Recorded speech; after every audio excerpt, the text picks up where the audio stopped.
శ్రీ గురుభ్యో నమ శ్రీ మహాగణాధిపతి నమ శ్రీ మహాసరస్వతి నమ హరి ఓం శ్రీమాత్రే నమ. ప్రతి మాసం ముందు కూడా మాస ఫలితాలు చెప్పుకునేటువంటిది. ఈ యొక్క మాస ఫలితాల్లో జూలై మాసం యొక్క ఫలితాలు ఏ విధంగా ఉండబోతున్నాయి, అలాగే జూలై మాసం అంటే మనకు ఆషాఢ మాసం, అట్లానే మాసం చివరిలోకి శ్రావణ మాసం ప్రవేశిస్తుంది. ఇటువంటి మహత్తరమైనటువంటి మాసాల్లో కూడా ఆషాఢ మాసం చాలా గొప్పదైందని చెప్పబడింది. ఈ ఆషాఢ మాసంలో ముఖ్యంగా మనకు ప్రత్యేకంగా ఏంటి పండగ అంటే దేవతలకు సూర్యోదయమైనటువంటి సమయం. దేవతలకు సూర్యోదయం అంటే దక్షిణాయన అంటే రాత్రి సమయం, దేవతలకి రాత్రి సమయం అయ్యేటువంటి సమయం. ఈ దేవతలకి రాత్రి సమయం ఏదైతే ఉంటుందో వాళ్ళకి దక్షిణాయన పుణ్యకాలం నుంచి ప్రారంభమవుతుంది. కాబట్టి దేవతల రాత్రి సమయాన్ని దక్షిణాయన పుణ్యకాలంగా మనము అనేకమైనటువంటి వ్రతాదులు, అనేక నిర్మిష్టలతో దీక్షగా చేసుకునేటువంటి కర్తవ్య మార్గాలు అనేకం కూడా ఉంటాయి. అది ఇక్కడి నుంచి మొదలవుతుంది. అట్లనే తొలి ఏకాదశి అని మానవులకి ఉండేటువంటి ప్రధాన పండగగా, మొదటి పండగగా తొలి ఏకాదశిగా చెప్పబడింది. ఈ తొలి ఏకాదశి అనేటువంటిది మనము దేవతల్లో విష్ణుమూర్తికి ప్రత్యేకంగా ఈ ఏకాదశి ఉపవాసాలు ఎవరైతే ఉంటారో ఈ ఏకాదశి నుంచి పాటిస్తూ ఉంటారు. కాబట్టి తొలి ఏకాదశి నుంచి ప్రారంభమయ్యేటువంటి దాన్ని ప్రత్యేకంగా తీసుకొని ద్వాదశ అంటే మనం ఉన్నటువంటి 12 మాసాలు కూడా ఏకాదశి ఉపవాసం మొదలు పెడతారు, ఉపవాసాలు ఉండడం. అటువంటి మహత్తరమైనది ఆషాఢ మాసంలో వస్తున్నాయి తొలి ఏకాదశిని. అట్లానే దక్షిణాయన పుణ్యకాలము, అలానే మనకు శని వక్రగమనం కూడా నడుస్తుంది. 13వ తారీఖు నుంచి జూలై వక్రగమనంలో వస్తున్నారు.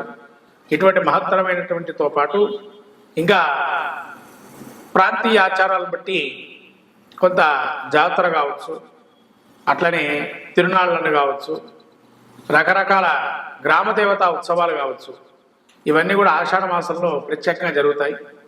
అందులోనూ మనకు శక్తి స్వరూపాలని ఆరాధన ఎక్కువగా చేస్తాం ఆషాఢ మాసంలో. ఈ ఆషాఢ మాసంలో శక్తి ఆరాధన చాలా విశేషంగా చెప్పబడింది. కాబట్టి అంటే గ్రామదేవత సంరక్షించబడుతుంది.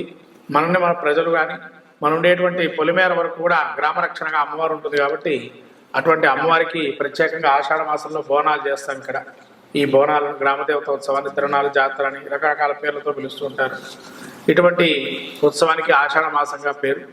ఈ ఆషాఢ మాసంలో ఎవరెవరు ఏం చేయాలి, ద్వాదశ రాశుల వారి యొక్క పరిస్థితి ఏ విధంగా ఉంది, వాళ్ళ యొక్క గ్రహస్థితి ఏ విధంగా ఉంటుంది అనేది మనం చెప్పుకునే ప్రయత్నం చేద్దాం. మొదటిగా ద్వాదశ రాశుల్లో ఆషాఢ మాసంలో చేయదగినటువంటి సూచన ఏంటంటే ఏం చేయాలంటే మరి ఆషాఢ మాసంలో అంటే ఏదైనా శక్తి కొలది వస్త్రదానం చేస్తే కనుక చాలా విశేషంగా చెప్పబడుతుంది. అట్లానే వస్త్రదానంతో పాటు ఏదైనా ప్రతిమా దానం, అందులో వ్యాస పౌర్ణిమ కూడా ఉంది, గురు పౌర్ణిమ అంటారు. అటువంటి గురు పౌర్ణిమ, వ్యాస పౌర్ణిమ తర్వాత ఇటువంటి మహత్తరమైన రోజులు ఉన్నాయి. గురువు ఆరాధనకి కూడా మనకు ఈ టీచర్స్ డే అని కాకుండా గురు పౌర్ణిమ అని గురువు యొక్క ఉత్సవానికి తెలియజేసేటువంటి ప్రతీకగా చెప్పబడింది. అని గురు పౌర్ణిమ కూడా చాలా ముఖ్యమైనది. ఇటువంటి మహత్తర రోజులు ఈ ఆషాఢ మాసంలోనే అవన్నీ కూడా మనం జరుపుకొని దేవీ దేవత అనుగ్రహాన్ని పొందుదాము. నమస్కారం. ఆషాఢ మాసం జూలై మాసంలో యొక్క ఫలితాలు చూసినట్లయితే కర్కాటక రాశి యొక్క పరిస్థితి చూస్తే పునఃసు నక్షత్రం 4వ పాదము, వృషభ నక్షత్రం 4 పాదాలు, ఆశ్లేష నక్షత్రం 4 పాదాలు ఈ యొక్క కర్కాటక రాశి. కర్కాటక రాశి యొక్క గ్రహస్థితి చూసినట్లయితే జన్మస్థలంలో బుధుడు, ద్వితీయంలో కుజకేతువులు, అట్లాగే అష్టమంలో రాహు, వక్రగమనంతో ఉండేటువంటి శని అష్టమ ఈ 13వ తారీఖు వక్రగమనంలో ఉన్నారు. అలానే శుక్రుడు ఏకాదశంలోను, రవి కూడా ఏకాదశం తదుపరి ద్వాదశ స్థానంలో జన్మస్థానంలో సంచారం చేస్తున్నాడు. రవి 17వ తారీఖు నుంచి జూలైలో దక్షిణాయన పుణ్యకాలం వస్తుంది. రవి ప్రస్తుతం 12లో ఉన్నారు. అట్లానే గురువు 12లో ఉన్నారు. ఈ యొక్క గ్రహస్థితి చూసినట్టయితే ద్వాదశంలో చెప్పుకోవాల్సిన పరిస్థితి. రవి ఎప్పుడైతే 12లో ఉన్నాడో వేళ తప్పిన భోజనాలు అంటే విపరీతమైనటువంటి ఆలోచనతో విపరీతమైన వ్యాపారాలు చేద్దామని ఆలోచన దాహదు, అంటే శక్తికి మించినటువంటి కార్యక్రమాలు చేసుకుంటే 24 గంటలు సరిపోయే పరిస్థితిలో ఉంటారు, అటువంటి కార్యక్రమాలు చేస్తారు. అలాగే జన్మంలో బుధుడు సమయస్ఫూర్తి ఆలోచన అనేటువంటిది ఎంతవరకు కూడా ఎంత చేసినా సమయం ఇంకా సరిపోవటం లేదని ఒక భావనలో ఉండటం. అట్లానే బుధుడు జన్మంలో ఉండటం వల్ల లోభత్వం, ఎవరికైనా సహాయం చేయాలన్నా ఏముందిలే మనం చేసేది ఏముంది అని ఒక సహాయం వాళ్ళు మనం చేసుకోలేరా అనే స్థితిలో ఉండటము. అలానే 12లో గురువు ఉండటం వల్ల కొంత దైవిక ఆరాధన, దైవిక శక్తులు, కొంత ఖర్చు ఏర్పడిన స్థిరాస్తులు ఏర్పరచుకోవటము లాంటివి జరిగే అవకాశం ఉంటుంది. 12లో రవి ఉండటం వల్ల అధికారుల వల్ల కొన్ని ఇబ్బందులు కలిగిన రాజా సమానమైనటువంటి ధర్మాన్ని పాటిస్తారు. అట్లాగే కుజకేతువులు ద్వితీయ స్థానం సంచారం చేస్తున్నారు. కుటుంబంలో విమర్శించేటువంటి వారు ఎక్కువగా ఉండడము, మీరు ఒక్క మాట అంటే అది 10 రకాలైన మాట అర్థం చేసుకోవటము, అట్లానే ధనపరంగా కొన్ని చికాకులు ఉండటము, అనుకున్న స్థాయిలో ధనం రాబడి లేకపోవటము, అట్లే కంటికి సంబంధించిన వ్యవహారాలు కొంత జాగ్రత్తగా ఉండాలి. కంటికి అలానే కొద్దిగా చెవులకు సంబంధించి కూడా కొన్ని ఇబ్బందులు కలిగే అవకాశం ఉంటుంది.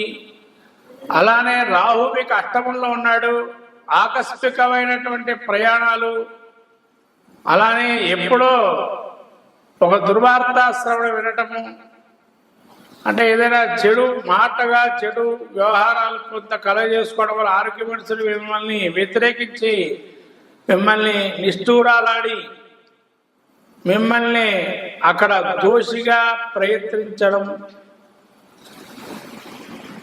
అలానే శని కూడా మీకు వక్రగమనంలో ఉండడం వల్ల కష్టాలు ఒక్కొక్కడిగా సంప్రాప్తమవుతుండడం మొదలవుతాయి ఈ జూలై మాసం 13వ తారీఖు తర్వాత నుంచి. అంటే ఓవరాల్గా చెప్పాలంటే కర్కాటక రాశి వారికి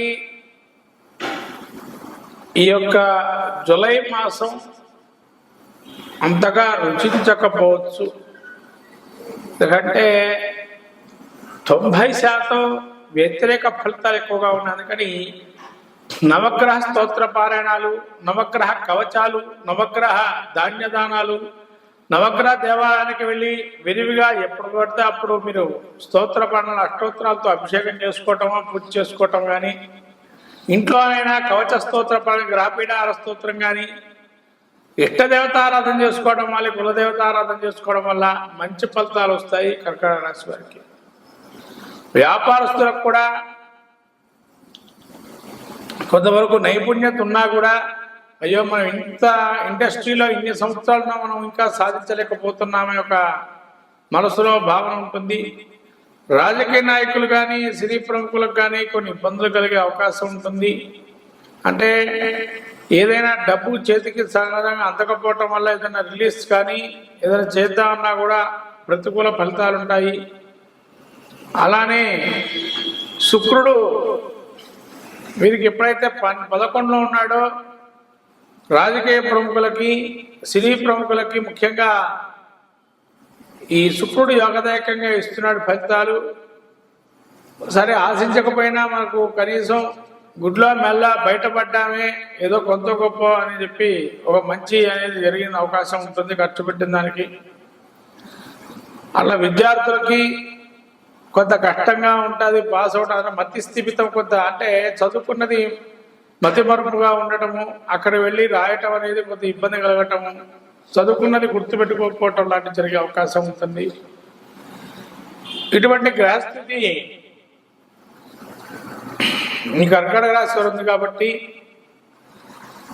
గురుస్తోత్రంతో పాటు సుబ్రహ్మణ్య ఆరాధన చేసుకోవడం వల్ల మంచి ఫలితాలు ఉన్నాయి కర్కాటక రాశి వారికి. అదే లక్ష్మీనారాయణ హృదయము, లక్ష్మీనారాయణ ధ్యానము, ఈ తొలి ఏకాదశి రోజున ఉపవాసం చేసి